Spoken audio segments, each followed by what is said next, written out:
that time there've been many who've played the game to the end. They played it tough, but they played it fair, and walked off the field as friends. That's what the big game's all about, giving it the best you can. Playing like a mortal, they play like Superman.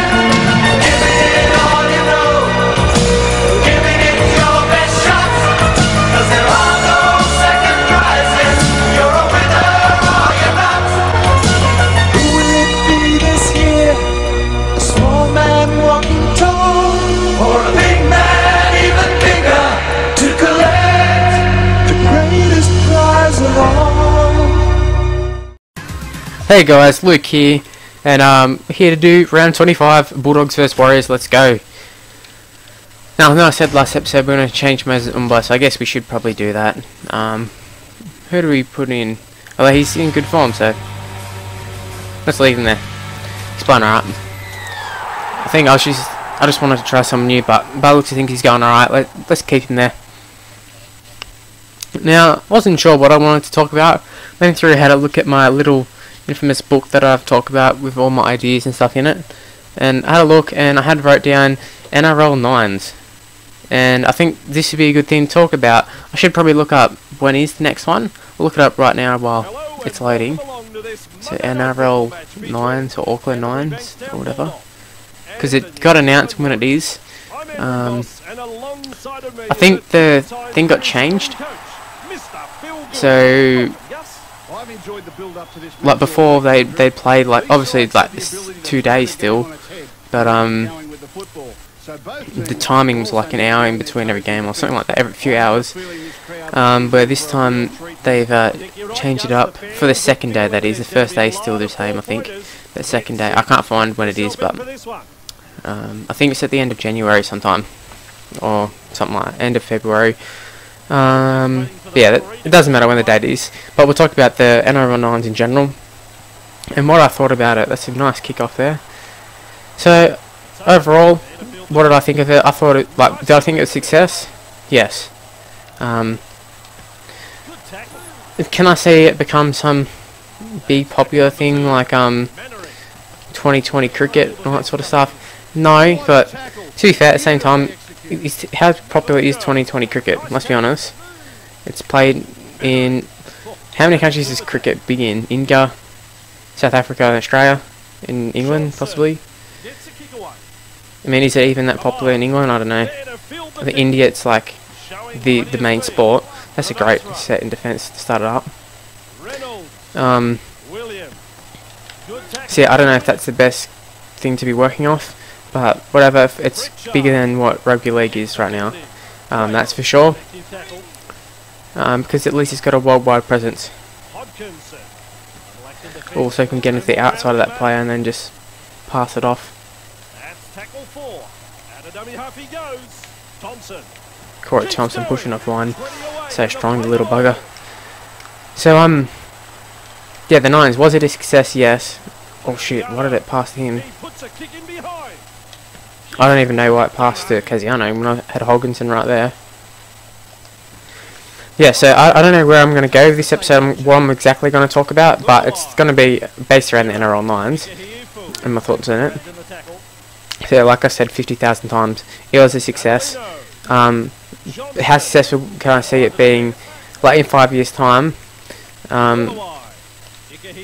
mean, Rugby League I don't see being successful internationally. I feel like, even though I think it's a really good game, I can't see it translating well to a lot of other people. It's probably one of those sports where you had to like grow up with, sort of thing. I guess I could be wrong. I think it's more down to just the NRL in general as a business stuffing up. A lot of things like referee mistakes, all that sort of stuff is going to stop the casual fan. Oh, why did it not pass before that? Oh. But with the 9s, I can see, you know, it could be a lot more popular. It's fast paced. Probably the same way, well, not the same way at all, to be honest, because Rugby Union is the main game's more popular, but the 7s, they have like little carnivals and stuff like that do attract a fair few people in the area, and it is a popular game within the people who watch it. And it's because it's a lot fast paced, and I watched it during the Commonwealth Games, and I really enjoyed it. And this is why, because in normal rugby union they just kick the ball all the time and that sort of stuff, and it doesn't entertain me. With rugby sevens it was fast paced, it just end to end, lots of running, all that sort of stuff. That's why I think it's crazy people just assume that Sonny Bill's going to come in to the Olympic side and play for New Zealand at the Olympics in the sevens, that when like they have to do so much more running than like what he's ever done. I mean, not to say that he can't do it, but for him to adjust to playing like Super Rugby, going to the sevens, all in a short space of time, I can't see it happening. But the nines, I've seen there's been a bit of talk about them taking them to like Qatar and all that sort of stuff. And I mean, it'd be good for a quick cash grab, but that's all I see it as. If they're truly looking to expand it and stuff, you need to take them to like popular countries. Qatar is a rich country, but by no means will this sport make a lot of people like be like, oh, let's watch it. Like if they want to gain new viewers over the long run, with the hopes of the nines, they should be looking at like America or something like that, or let an American team play in it and that sort of stuff. Same way, they should do a thing like St Helens. When they were out here, they wanted to play in it and they weren't allowed to. Now I understand why they weren't allowed to. Oh, no, sorry, not St Helens, Wigan. They were out here for the World Club Challenge thing, so while out here they wanted to play it. And yeah, like I said, I understand why they couldn't play in it, but that should be something that they should look into. Maybe have like a best of the world sort of thing. And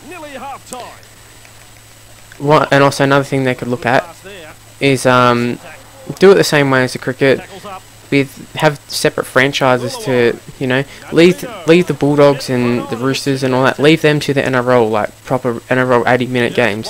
Get new franchises in.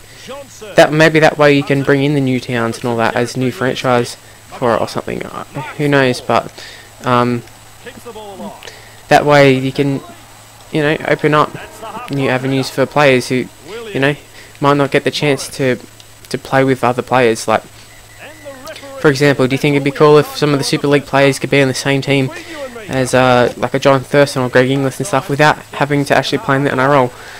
I think that'd personally be pretty cool, and also give, you know, be able to scout a few players. I know it's a heaps different game, or it's not heaps different, but it is fast paced and it's obviously not a proper game, but it give us a look at some of the players like Sam Tompkins, his first glimpse for many at the like the Australian and New Zealand audience, or the NRL viewing audience.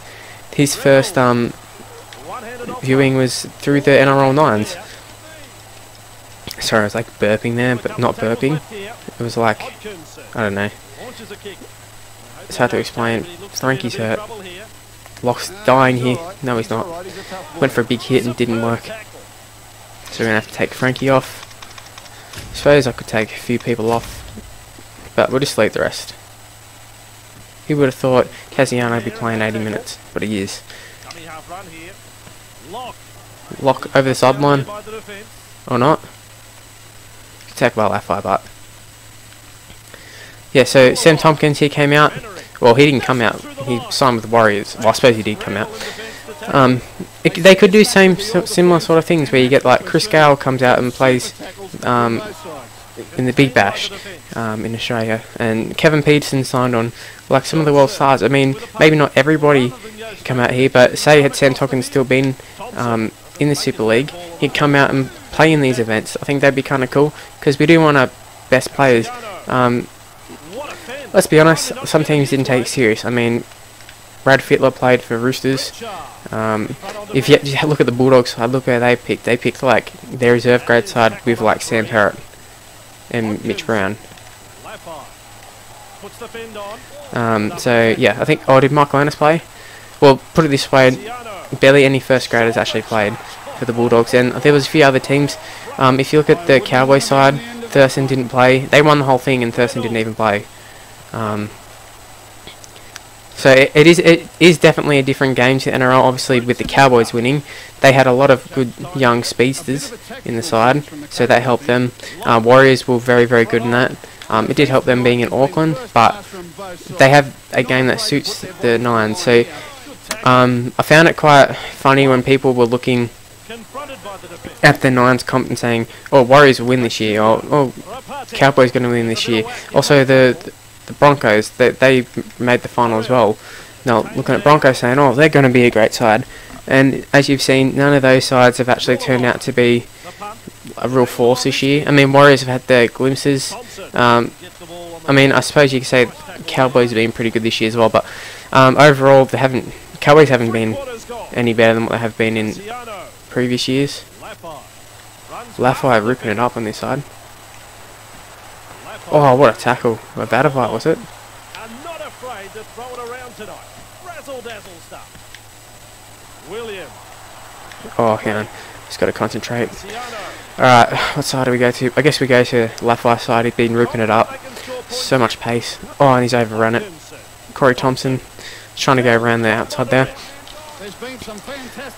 But yeah, it really amused me when people jumped the gun and thought Warriors were going to be winning. I thought Warriors would win the Nines. Obviously they didn't, but they played well. Couldn't get the job done in the semi-finals, I think it was. But not to worry. It's just more the public's reaction, thinking that they were going to win based off a 9-man game with lots of subs and something that's completely different to an 18-minute NRL game. Yeah, like I said, I'm not really sure where I was going to go with the NRL Nines, but this is just some little thoughts on the Nines. Hopefully you've enjoyed it so far. If you have, leave a like and subscribe to the channel. I really appreciate the like. It does help a lot. Mazumba did play in the Nines for the Bulldogs. Oh, can we score here? Come on, Hocko. Over the sideline. Jeez, 0-0. I really don't want this to get it extra time. If I can avoid it, I'll just let them score something. Oh, we give away a high tackle. T-Rex, come on, what are you doing, mate? So, yeah, we're going to defend quite well here because they're going to kick a field goal. You would think. Would I take a draw? I mean, I guess I would take a draw just because I have to, but maybe we can snatch an intercept here. Or not. So, I don't really feel like talking about the Nines at this stage, just want to try and win here. Hopefully we can get the ball from the back here, maybe run 100 metres and score. And we give away penalty, so that's going to take us to full time, you would think. So they're not going to kick a field goal straight away here.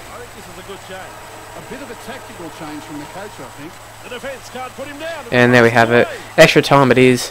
So this is going to be an extended video. Isn't this going to be great for me to upload? Just what I wanted. Let's go for the short kickoff because I can't be stuffed playing heaps long in this, because it's not necessarily that I don't want to play longer, it's just the upload times and all that sort of stuff, not great. So that didn't work out very well at all.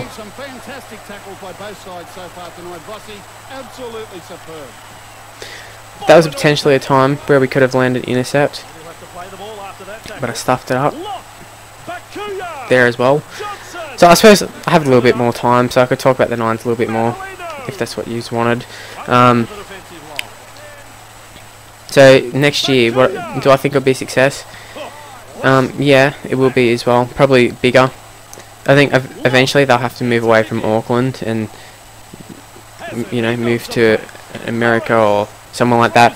Maybe they may as well take the quick cash grab, go to Qatar, something like that. If that's what they want. I mean, we're not. We got a $1 billion TV right, but in comparison to lots of other sports, pretty far behind in money made and all that sort of stuff. Corey Thompson, don't lose it. Yep, held and tackle. Gonna kick for touch. Hopefully, I can kick it pretty long here. Is it a good touch finder? Who knows? It's not going to go out, is it? Oh, we get it back. Perfect. We should be able to seal it here. sideline. He clearly doesn't understand. I was hoping we could have just threw a nice little dummy there and scored. Tim Laffer pushes off one, and we're going to score with Corey Thompson. Tim Laffer doing damage out the wing there, and we pick up a victory. There we have it. So let's not waste any time. Try and cut down the upload time for me and the file size, and try not to use all my internet for the month this month. So there we have it, a 4-0 win. Quite woeful game, but we did create a lot of chances, just couldn't capitalise on them. But here's all the other games, blah blah blah. See how South did. Where are they?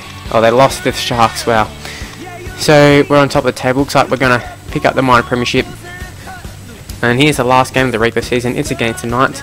So I'd like to say thanks for watching, and leave in the comments your thoughts on the NRL Nines, and Super League fans, how would you feel if Super League got involved with the Nines? So yeah, so leave a like and subscribe to the channel, and I'll see you for the next game against the Knights at Hunter Stadium. See yous, bye.